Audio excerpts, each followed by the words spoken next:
Hey everyone on Facebook, Ken D. Foster here in studio here with Dr. David Epstein. And today our show is called The Courage to Overcome Great Challenges. We're going to be talking about health, fitness. We're going to be talking about the children, wellness for your kids, your grandkids. And listen, this is going to be an important show. I believe this. This show, if you listen to it, has the potential to really change how you see your health and how you live from here on out. So pay attention. It's going to be a great show. Hit it, Todd. Let's do it. It's time to take a journey to find your limits and master your destiny. It's time for Ken D. Foster's Voices of Courage. Ken brings you some of the most courageous people on the planet that will inspire greatness within you and change your life for the better. It's time to see the unseeable, know the unknowable, and do the impossible. It's time for Voices of Courage. And here's your host, Ken D. Foster. Well, hello and welcome. Hey, I have a question to ask you today. If a close friend or a family member was injured, wouldn't you give them 100% of your efforts to do everything you could to help them? Of course you would. Would you do the same for yourself? You know, I'm hoping you said yes, because it is time to heal whatever's been ailing you mentally, emotionally, physically, and spiritually. Welcome. This is Ken D. Foster, and I'm your host today. Our show is titled The Courage to Overcome Great Challenges.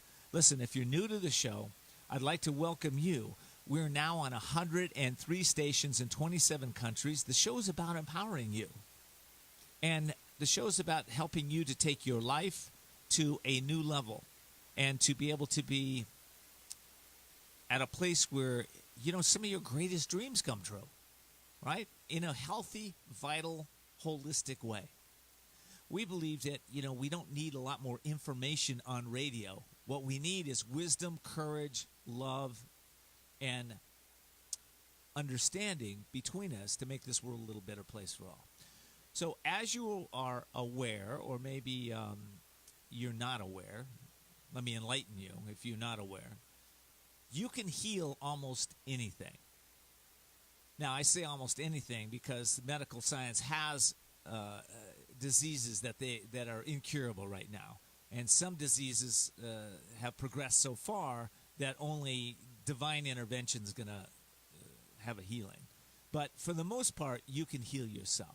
Some people have been given 48 hours to live, such as Anita Morjani, who wrote the book after her near-death experience, or NDA, called Dying to Be Me. And for those of you that are new to NDA, or the field of that study, you know, it's a study of psychology and psychiatry that studies the physiology and phenomenology after the effects of a near-death experience. Recent studies indicate that between 5 and 15% of the population in the United States has had a near-death experience. My point is this. There's countless evidence of people who have healed their bodies of just about anything you can imagine. So, why don't most people heal their diseases? Well, obviously there's many reasons for that. But a lot of times it's because they don't really realize that if they stay committed to the healing process, that healing actually is a quest. It's something we start. It's not something you walk into your local physician and say, hey, you know, I've got this disease. I've had a chronic disease for the last 6 months. Give me something to heal it, and it just goes away. You know, from my experience, that can happen. Don't get me wrong, that can happen. But a lot of times you're treating the symptoms and not the cause. But, you know, as a quest, you may have to be on that quest for a month, a year, 6 months, a couple years. But it is a quest. Why is it a quest? Well, listen, we're all here learning, growing, evolving, and trying to understand who we are, how these bodies work, how these minds work, how we work. You know, but within all of us is a healing force that can heal the mind, body, and the spirit in the moment. Well, I say in the moment. If you get the lessons, if you start to understand what needs to change so that you can heal permanently, once you understand that, healing can actually take place. That's my point. So the point is, if you want to heal whatever ails you, then approach healing as a quest. Think about the multitude of solutions and possibilities to heal. You know, it's rare to find one doctor or one healing technique or one medicine that solves the problem instantly. It happens, but it's rare. So what it takes is commitment, determination, and consistent efforts to recover from whatever you're dealing with. Okay? So if you want to heal permanently, it's not just about the physical body. It's about mentally. There's a mental, emotional, physical, and spiritual component to healing. It's been my experience. And you know, I'm not a doctor, but I've been working with clients for the last 24 years in my coaching practices and in seminars, workshops.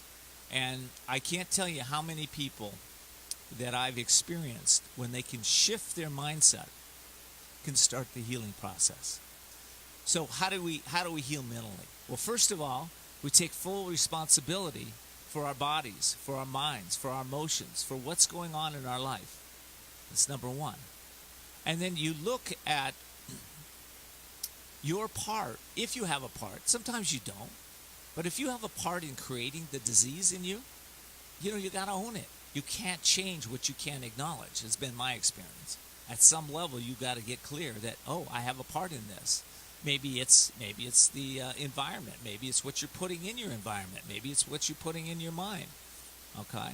But, there's a question that I ask a lot of people when they come into coaching and they've had chronic illnesses that have been with them for a long time. I just ask them this. First of all, I tell them to have a lot of compassion for themselves. Because you know what?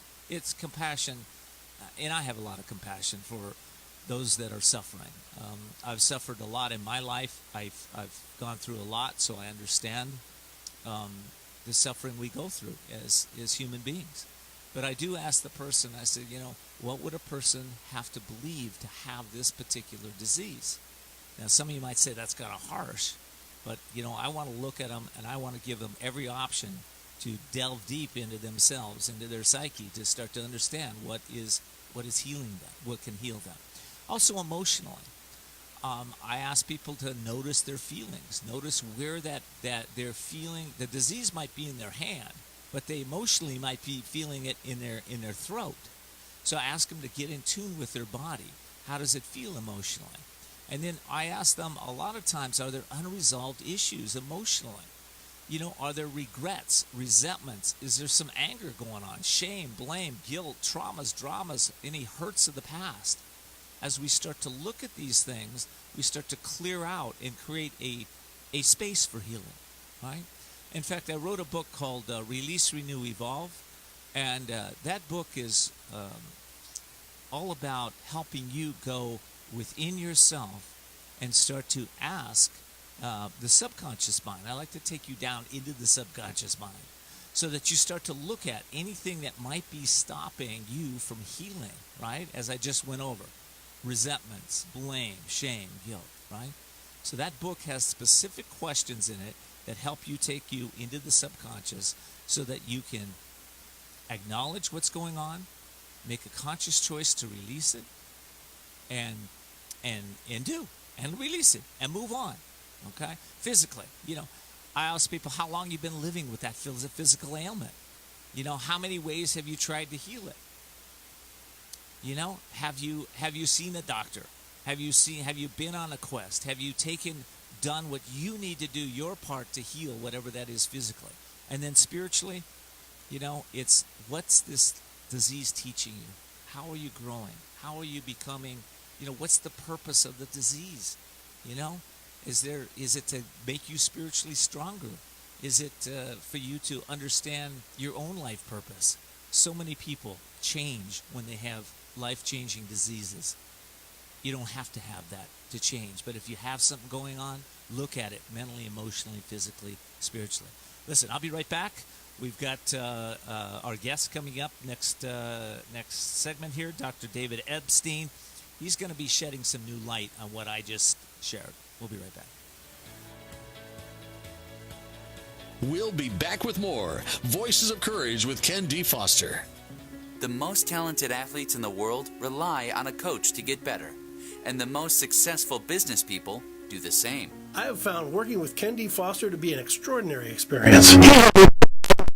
Increase profits and showed me the way to have more fulfillment and success in my life. Ken D. Foster is the coach's coach for business and life.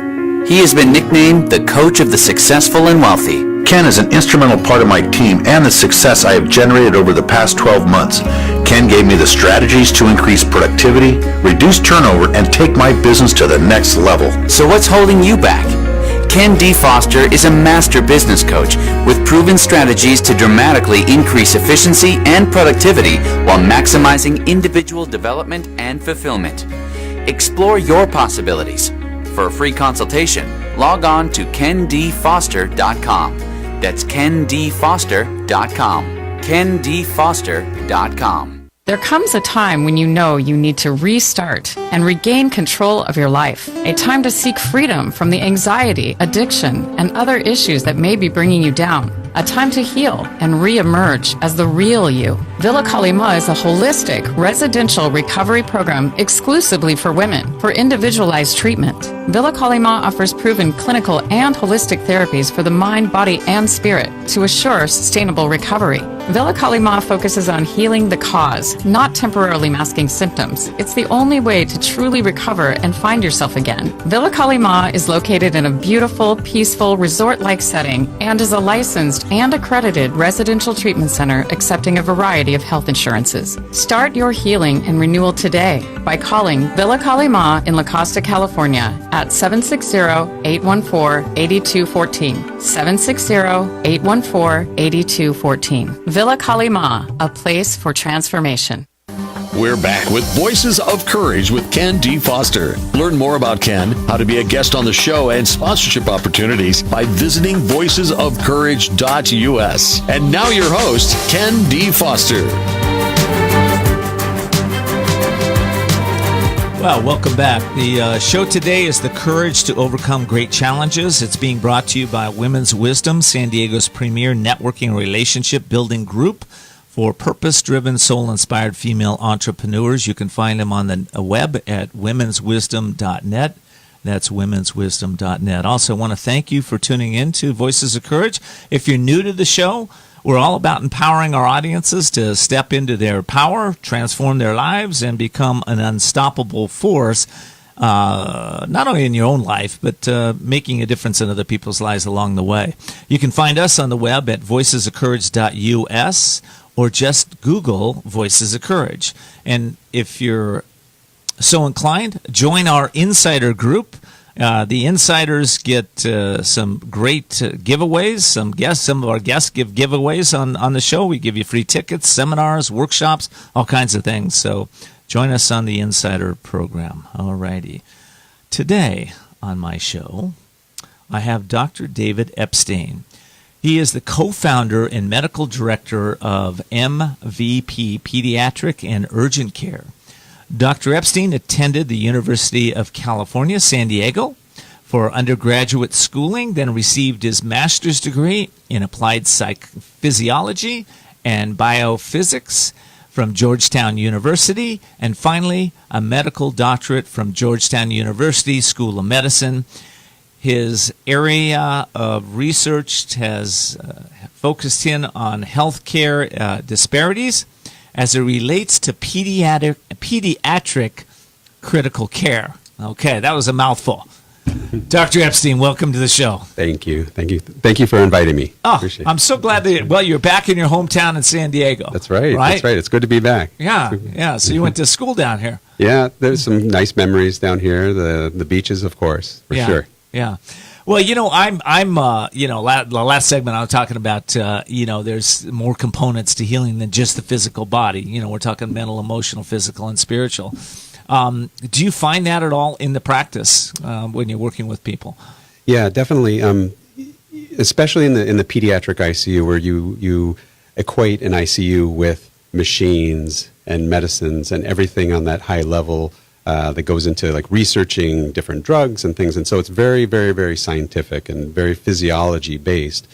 But one of the important things that we have as part of the team, it's a multidisciplinary team, and people that are included on that team are people like nutritionists, the social workers, the child life specialists, even the spiritual care. You know, these are all part of the medical team of doctors and nurses and people who help in the ancillary service like respiratory therapists, the pharmacists.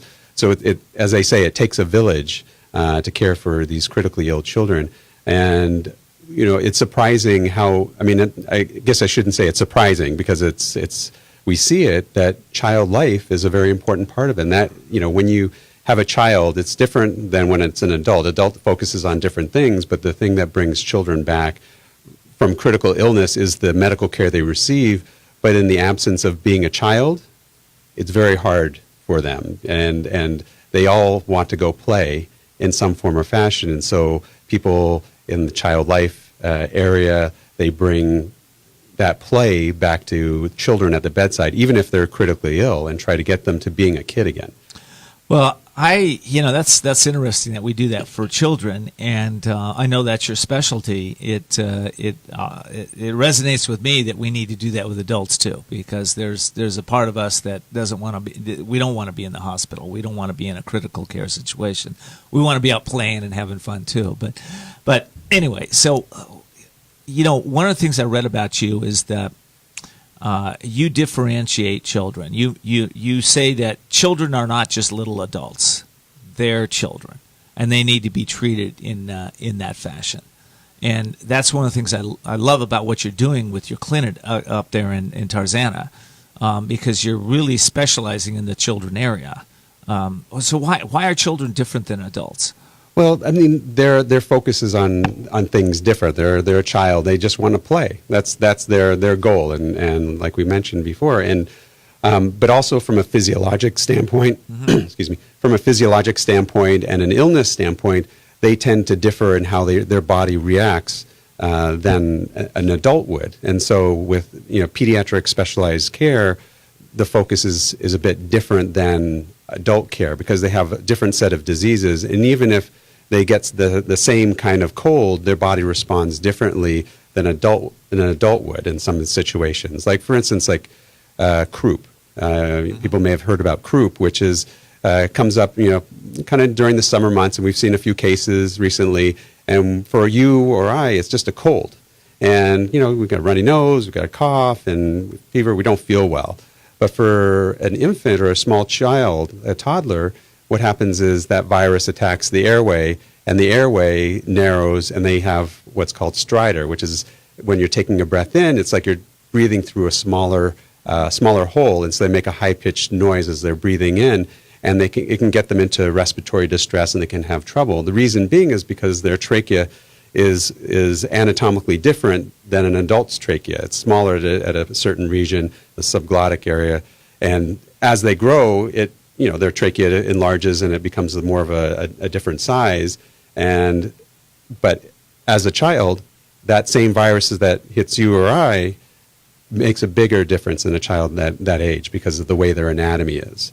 Also, one of the things that we do with children in illness is children are not malingerers. You know, like when you have adults, sometimes, you know, you get the flu and you're kind of out and you kind of milk it a little bit. But kids, if they're feeling well, they're playing. If they're feeling sick, they don't. And there's no secondary gain, you know, for a child. Basically, they want to play, and so, or they want to act normally or do the normal behaviors. And so, the things that are most concerning for us as a medical team is that if a child is not behaving like a child, and so if they're, you know, like a baby, if they're not active and feeding and doing all the things and they're sleeping too much, or they're more fussy than normal, those are warning signs. Very subtle, but that's how, you know, you can differentiate between, you know, some of the illnesses in babies or small children and adults. So, you know, when you and I talked, I don't know, a little while back, we talked about having you on the show. one of the things that we had talked about was the child vaccinations, and it's I wish I would have looked on the internet last night, but so I won't have an accurate number, but I will say this: it seems like an outrageous number that the state is now requiring for children, the number of vaccines that they seem to want them to have. It was like 70 by the time they're 18, something like that. So what do you think about that? What's your hit on that? Well, coming from the other side, so I'm not a primary care pediatrician, so I'm not administering vaccines, and at the urgent care we'll give flu shots and we'll do tetanus boosters if they have dirty wounds or things like that. But primary vaccine schedules is done by the general pediatricians.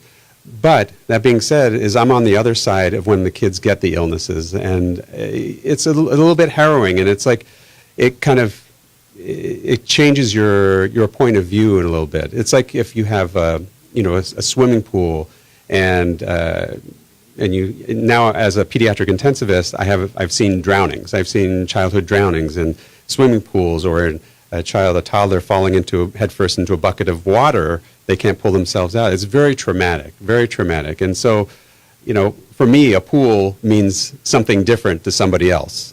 Right. That means relaxation. For me, it's anxiety. Right. So when I see children with vaccine-preventable illnesses, and I've seen in the ICU, most commonly the flu, because it's something that's more common than some of these other diseases out there. But you see children who have been on ventilators. You've seen children who have been on IV medications, who've been in the hospital for weeks. You've seen children who die. So that's what colors my experience with the vaccines and why I think that they're necessary. Okay. There's with the vaccine area, as you said, just with the ones that you see that come in and they're sick, I just wonder how many that get the vaccines that the vaccine itself impacts them in a negative way. And have you seen that too? I haven't seen that in the ICU. And I haven't really seen that in the clinic as much as maybe seeing a rash or maybe seeing a fever or things like that.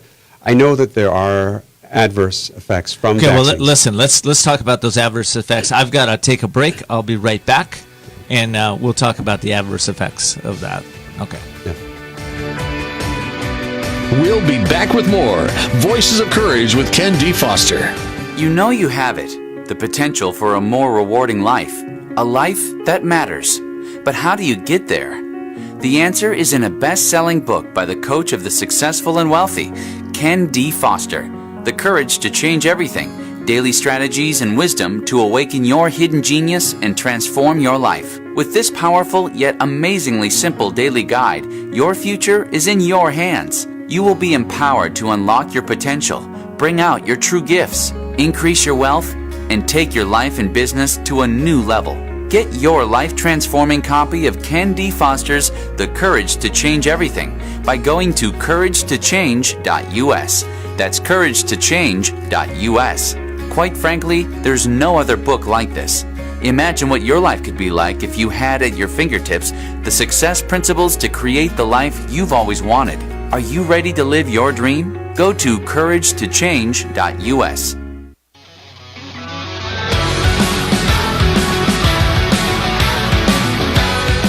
Back with Voices of Courage with Ken D. Foster. Learn more about Ken, how to be a guest on the show, and sponsorship opportunities by visiting voicesofcourage.us. And now your host, Ken D. Foster. Well, welcome back. Today we're talking about the courage to overcome great challenges. I'm in studio with Dr. David Epstein, and we're talking about vaccines right now in children. And before I get to that conversation, I want to thank all my guests for tuning in. I really appreciate you letting your friends know about this show. And this week, I am giving away Release, Renew, Evolve, the book that I talked about in the first segment, to all my listeners who comment on the show on Facebook and Instagram. And if you'll tag a friend or two who would enjoy the message, that would be great. It's a it's something that'll help a lot of people to really take their lives to a new level. So I hope you'll do that for us. All right, Dr. Epstein, vaccines. So the negative side of the vaccines, the positive side is children, they don't get the flu or they don't get the disease. The negative side is that the vaccines themselves are causing illness. How often you see that? I rarely see that. I mean, as far as like maybe some superficial things like a rash or a fever, things, they're very uncommon. And the point of fact is that I see more problems with the diseases coming into the clinic and infectious diseases than I do from vaccines themselves.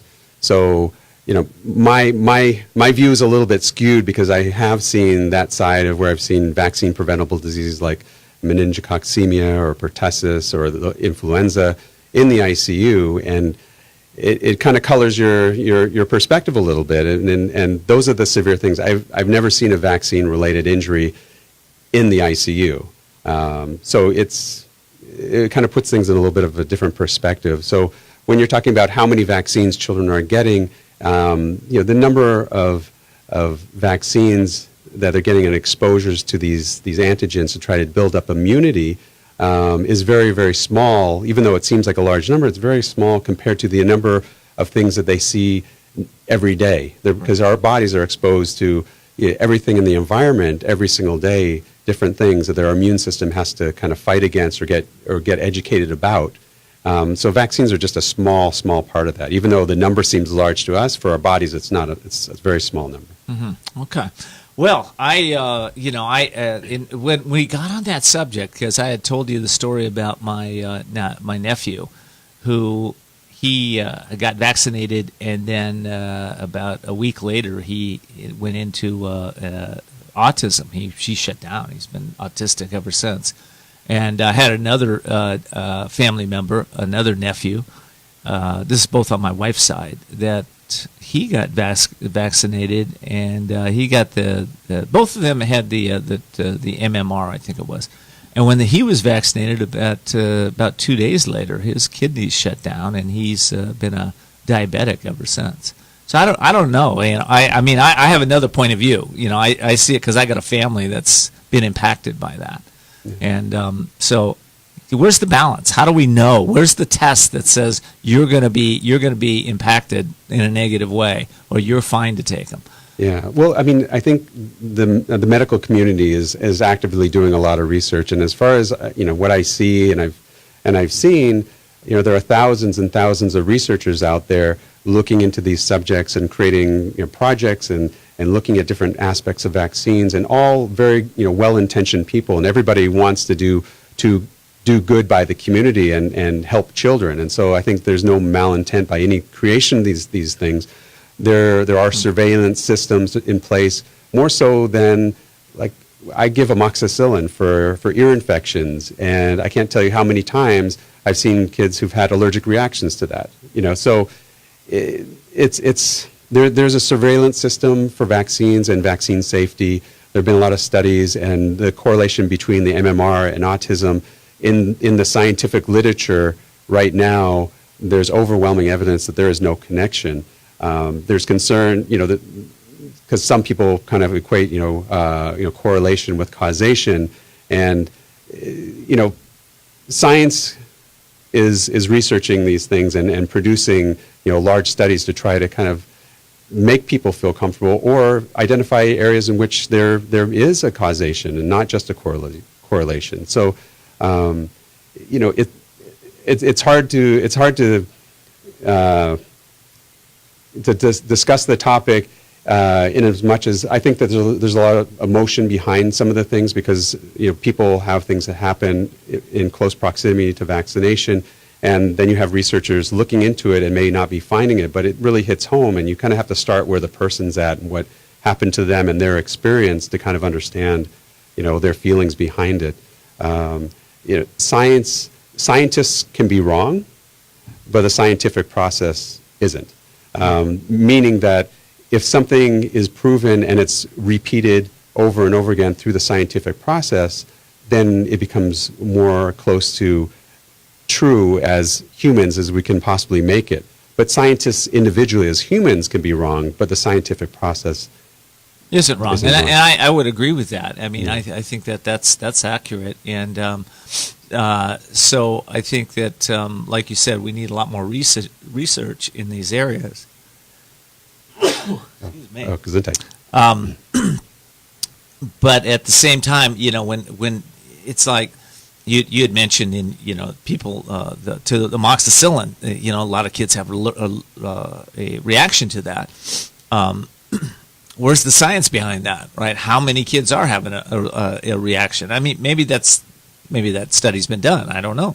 Yeah, But sometimes studies are done and then they're either accurate, not accurate because of the way they were done, or things have changed the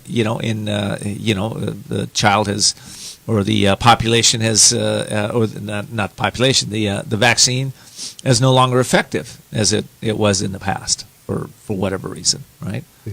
Well, they track these. I mean, the CDC and the World Health Organization, and places like American Academy of Pediatrics, American Family Practice. There are a lot of professional organizations, and this is such a hot button topic now because of the outbreaks of measles across the country, and there is concern. I can't tell you how many times I've had a few years ago when we first opened, and a couple years into that, we never even thought about pertussis. But over the last year or so, we've had more people coming into the clinic asking for their child to be tested for pertussis because they're worried because there's an outbreak here, there's an outbreak there. So, for me, on that end, I vaccinate my children and I vaccinate myself. I even got an MMR booster, because I'm like, I'm not going to check my titers. I'm just going to get it, because it's the measles is around. You never know where it's going to be. That's interesting because when I was a child, I remember distinctly. In fact, I talked to my brothers and sisters about this. When the measles came to the neighborhood, the moms took everybody down to the child that had the measles, and if it was a light case, they wanted everybody to play with that kid to get the measles for the immunity. Right? Yeah. So, I mean, that's a little primitive, but so now we have vaccines to do that. And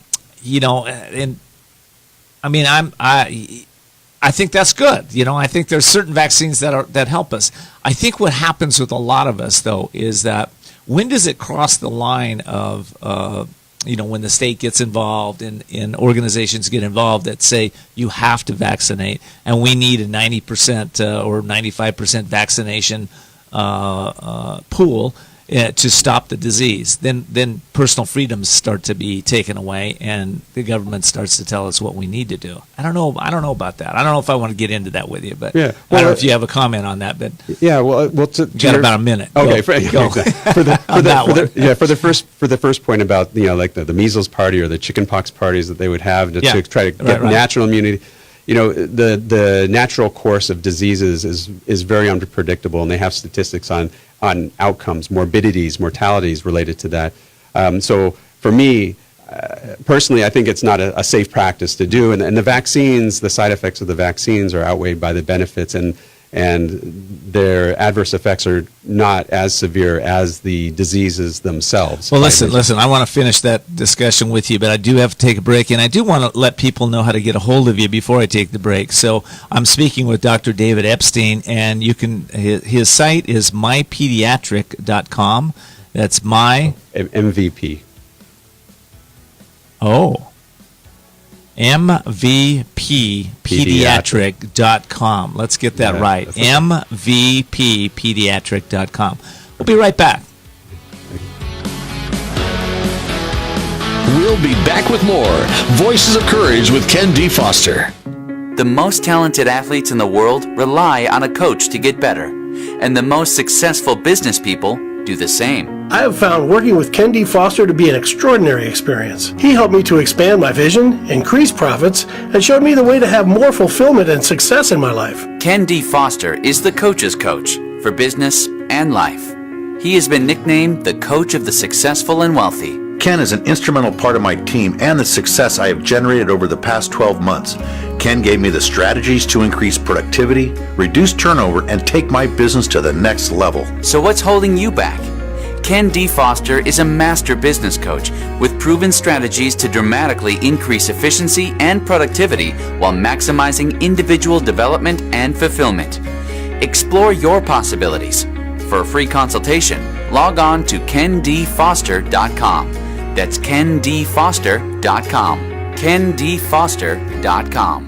There comes a time when you know you need to restart and regain control of your life. A time to seek freedom from the anxiety, addiction, and other issues that may be bringing you down. A time to heal and re-emerge as the real you. Villa Kalima is a holistic residential recovery program exclusively for women for individualized treatment. Villa Kalima offers proven clinical and holistic therapies for the mind, body, and spirit to assure sustainable recovery. Villa Kalima focuses on healing the cause, not temporarily masking symptoms. It's the only way to truly recover and find yourself again. Villa Kalima is located in a beautiful, peaceful, resort-like setting and is a licensed and accredited residential treatment center accepting a variety of health insurances. Start your healing and renewal today by calling Villa Kalima in La Costa, California at 760-814-8214. 760-814-8214. Villa Kalima, a place for transformation. We're back with Voices of Courage with Ken D. Foster. Learn more about Ken, how to be a guest on the show, and sponsorship opportunities by visiting voicesofcourage.us. And now your host, Ken D. Foster. Hey, we're back here today. We're talking about the courage to overcome any great challenges. And for some of you, vaccines have been a great challenge, and you've been wondering, should I vaccinate? Should I not vaccinate? Is it right for my child? Is it right for me personally? And I have in studio with me Dr. David Epstein. He's an MD and specializing in children's pediatrics. And we're having that discussion. So you were talking about the philosophy of your philosophy, your thought around vaccinate or not vaccinate. Yeah, and I think that there's a lot that goes into that. It's not necessarily black and white. As I mentioned before, I'm coming from a different perspective on seeing these diseases, and I think decades ago, when polio was rampant, people were lining up around the block to get vaccinated because they were so fearful of what polio would bring. And now with the vaccinations, the incidence has dropped, and in the United States it's not around anymore. But there are other diseases where that's not necessarily the case, and we worry about measles now and pertussis and things like that.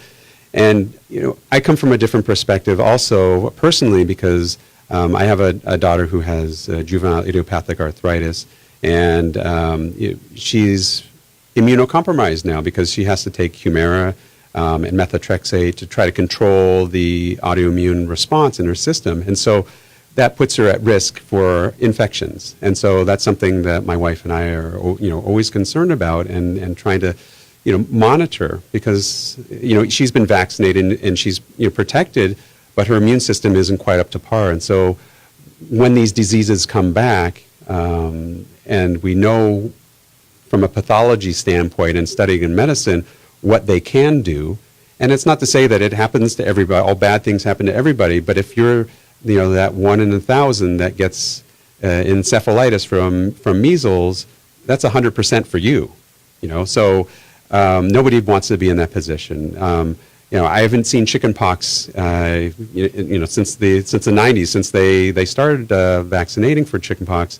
And I used to see kids come into the hospital with secondary bacterial infections because the pox wounds would get infected with bacteria, and they'd be in the hospital getting IV antibiotics and things like that. And so, I've seen these things, and it makes me feel a little bit more, I feel more strongly about vaccines because of my personal experience. And I know from the literature, what the incident rates are and how things have gotten better over time and how society has benefited from them.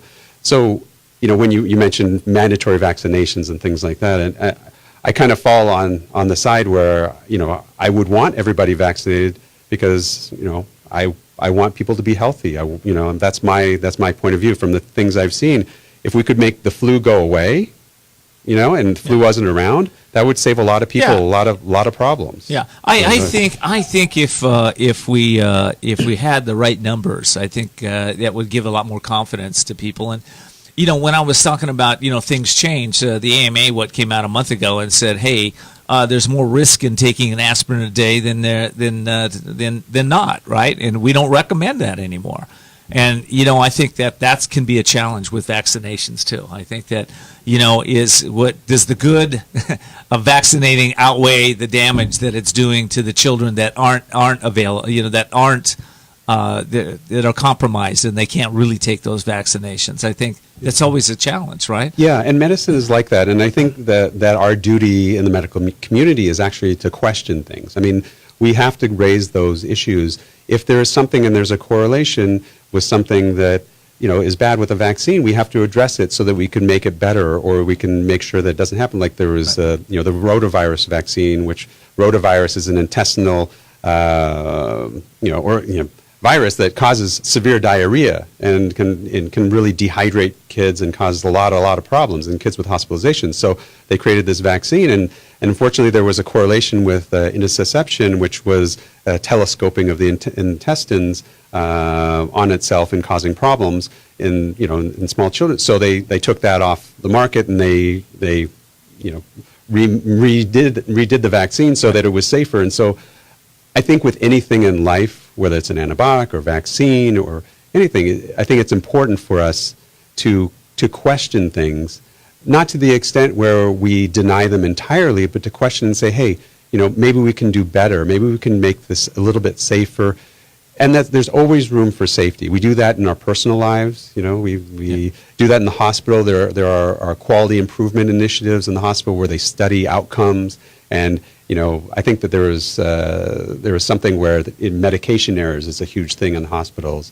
And one of the things that they did is I remember at Children's Hospital they had the nurse who was preparing the medication or getting the medication. She would put a sash on, and that sash meant don't talk to me while I'm getting a medication out here, because they find that when people are distracted, they make errors. Right. And so even the littlest things, whether it be a medication, whether it be a vaccine, whether it be an interaction, whether a personal interaction, where it's systems, there's always room for improvement. And I don't think anybody denies that, but I think at the same time, we have something that is really helping people and making a big difference in morbidity, mortality. I think until something happens where we have to make a change, then we address it. Yeah, that's good. Listen, okay, I want to switch gears here because first of all, I want to tell people where to get you and where to find out more about you, and it's mvppediatric.com. MV is in Victor, P is in Paul, pediatric.com. So that's where you can find Dr. Epstein.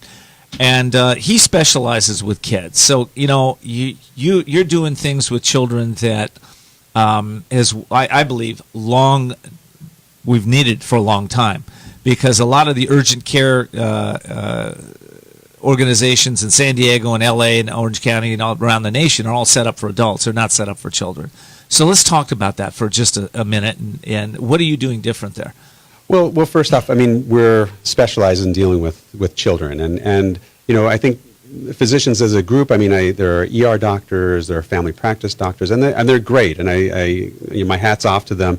We spend our lives, studying, children and learning about children, how to treat them, how to, diagnose things, and so that's our specialty. And so everything in our clinic is kind of geared towards that, and the caregivers that we have. We have pediatric nurse practitioners who specialize in kids. We have pediatric nurses who specialize in kids. The materials and the management, everything is kind of geared towards kids. It's not they're like we talked about earlier. Kids are not small adults, and so they have to be treated differently, and the environment has to be different. So we hope that we're making a difference for the pediatric community, and that's why we're there. That's awesome. And have children changed over the years? You've been doing this for a while. Do you see changes in the kids that are coming in? I mean, are they kids or just kids? Only the teenagers. I think they've changed, because I was never like that when I was a teenager. Yeah, I mean, come on, me neither, of course, never. but I didn't have a cell phone, right? I Yeah. didn't. I would have been even more dangerous. Yeah. But yeah, what about? Do you ever see any kind of diseases coming in that are related to cell phones, to the electronics, to the Wi-Fi? I hear a lot of things about 5G Wi-Fi is going to impact kids' health and kind of things like this. Not specifically. Fact or fiction? I don't know. Yeah, not specifically, with what we're dealing with, but I think, there's a lot to be said about the social interactions and the dynamics that are creating. I mean, it's a different world on social media and the dynamics on cell phones nowadays than it was when, we didn't have cell phones. We Right. didn't have those kind of, so Right.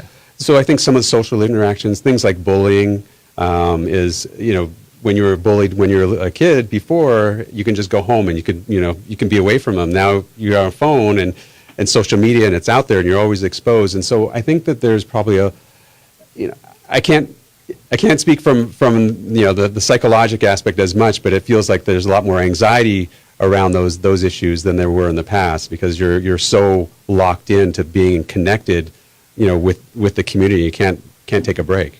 I love it. Okay, I've been speaking with Dr. David Epstein.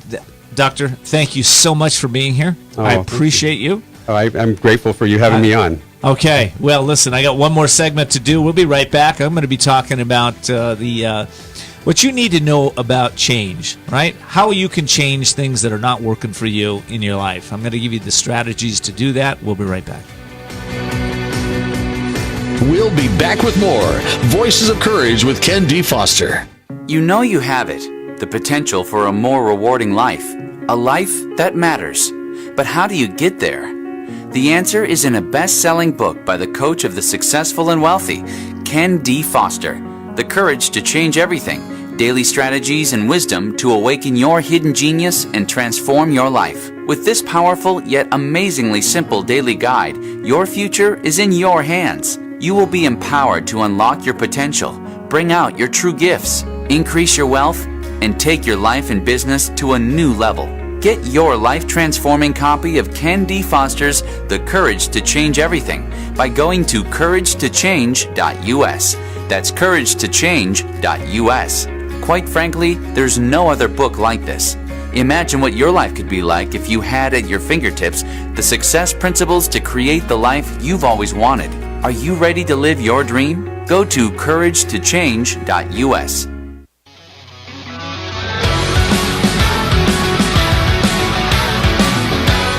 We're back with Voices of Courage with Ken D. Foster.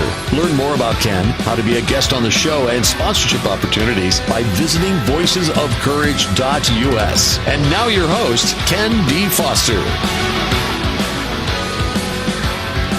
What a show. We've had a great show today. Title is The Courage to Overcome Great Challenges. And I'm going to give you some strategies of how to overcome some of your challenges. Of course, you probably don't have any challenges, right? You're like me. Everything is perfect all the time, right? Nothing ever shows up wrong. Okay. Yeah, I'm being facetious. Listen, if you're a woman in the San Diego area, pay attention here. There's an organization called Women's Wisdom, which has been assisting women business owners to not only grow their businesses, but grow their lives since 1991.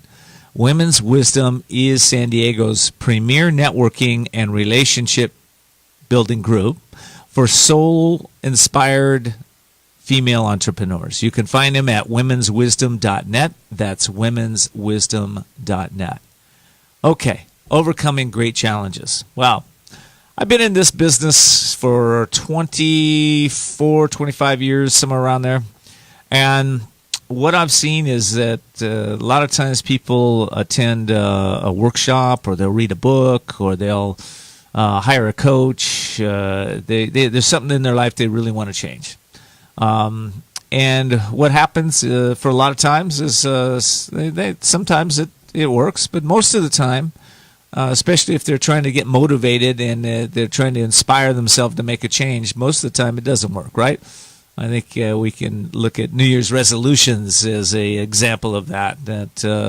I think it's 40% of resolutions are abandoned within 2 weeks, and after that, I think it's somewhere around 25% of those New Year's resolutions are ever completed. So why is that? Well, I submit this. I submit it's how we change. It's how we learn. When you were in school, when I was in school, every day we came into class and we had a professor or a teacher or an instructor help us to shift our mind, help us to see things that we haven't seen before, help us to grow. So they're dripping on our mind every single day. And as a result, we started to make changes, and we started to make profound changes. That's how most of us learn. Most of us don't learn by going to a workshop and get motivated, and then you leave the workshop and 2 days later you don't remember what you even learned. Most of us need to set up intention for what we want to change.